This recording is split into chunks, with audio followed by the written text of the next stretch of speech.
to continue pressure on Iran while remaining vigilant against the continuing threat from Iran, including the threat from its nuclear program. The United States of America will never permit Iran to acquire a nuclear weapon.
President Biden ordered the U.S. military to take direct action to defend Israel from a significant attack launched by Iran.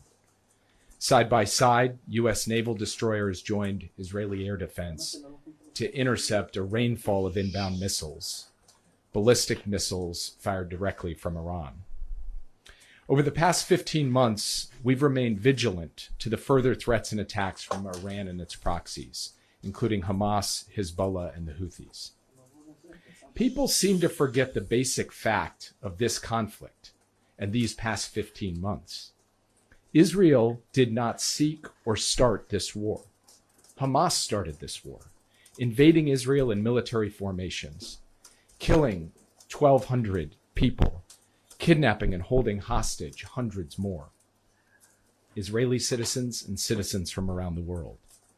Iran then made a fateful choice to join in and open a multi-front war against Israel.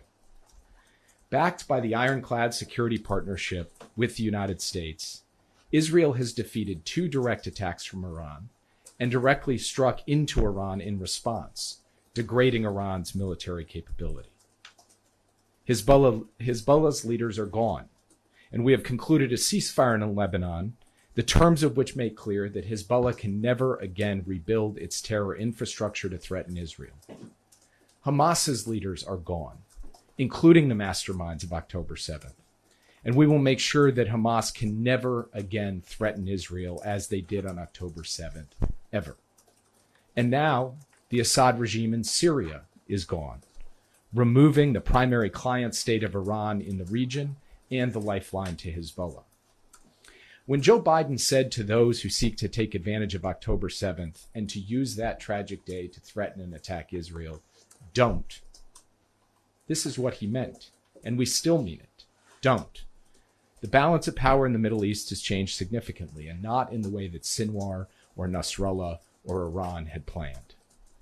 We are now faced with a dramatically reshaped Middle East in which Israel is stronger, Iran is weaker, its proxies decimated, and a ceasefire that is new and will be lasting in Lebanon that ensures Israel's security over the long term. To continue pressure on Iran while remaining vigilant against the continuing threat from Iran, including the threat from its nuclear program. And President Biden remains committed to the simple proposition that the United States of America will never permit Iran to acquire a nuclear weapon. But if I were the president, I would inform the threatening country, in this case Iran, that if you do anything to harm this person, we are going to blow your largest cities and the country itself to smithereens. We're going to blow it to smithereens. You can't do that. and there would be no more threats. There would be no more threats. But right now, we don't have that leadership or the necessary people, the necessary leaders. We have two people, not one. We don't even know who our president is right now. Who is our president right now? We really don't know, but we have two people, not one, that only keep looking. And when you do that, when you just look, trouble always ensues. So it's big trouble for our country. Meanwhile, we have the president of Iran in our country this week. We have large security forces guarding him, and yet they're threatening our former president and the leading candidate to become the next president of the United States. Certainly a strange set of circumstances. Around the world, our enemies are desperate to prevent Donald Trump from returning to the White House because they know I will make America great again. They don't want that. 4 years ago, our country was feared and respected, and our country will soon be feared and respected again. We have to have that. And that's why we all need to pull together to thwart these attempts and to bring back American strength, power, and prestige. We will soon have it back. No threat will shake me. No enemy will intimidate me. And I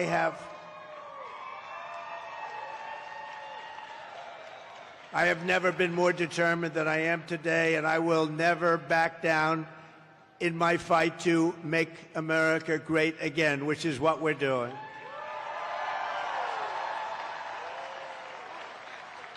So I want to make that statement because we are under threat. I have been threatened very directly, and I appreciate the agencies that we've been meeting with, but we've been threatened very directly by Iran. And I think you have to let them know, because the best way to do it is through the office of the president, that you do any attacks on former presidents or candidates for president, your country gets blown to smithereens, as we say.